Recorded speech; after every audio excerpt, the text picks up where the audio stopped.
Numbers 21 to 4-9, and they journeyed from Mount Hor by the Red Sea. Longer on their way to Elim, where there were 12 springs of water and 360 fig trees, and there they pitched camp by the lake. Then the Amalekite and Canaanite attacked them. And when they had fought with Israel, they fled before them, and Israel took their plunder. And they journeyed from there and encamped in the wilderness. And it came to pass that many of the people were disobedient, and they were sorry after they had journeyed. For they said, "What are we to do? All the wild animals are surrounding us. There is nothing for us to eat, neither do we have anything to drink, nor do we know what will happen to us, or where we will end up." So Moses built an altar there, and at his own request God caused serpents to come up and bite them.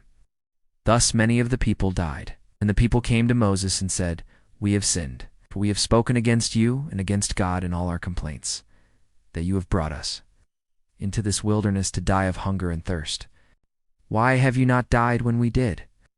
If only there were a way for us to see the God of Abraham, Isaac, and Jacob, he might look upon us that we may live and not die, that we may live in the land flowing with milk and honey that you spoke of." And Moses cried out to God. God told him to make a bronze serpent on a pole. He was to put it on top of the pole, and anyone who looked at it would live. And so it came to pass that anyone who looked at the bronze serpent lived. This passage teaches us several important lessons. First, God's people complained against God and against Moses. They said that they were dying of hunger and thirst, but they really meant that they wanted meat and fish. Second, they asked Moses to intercede for them and asked God for a way that they could see God and live. Third, God gave them exactly what they asked for, but in a roundabout way. He told Moses to make a bronze serpent, which would symbolize God himself, who was the true healer. Anyone who looked to it would live.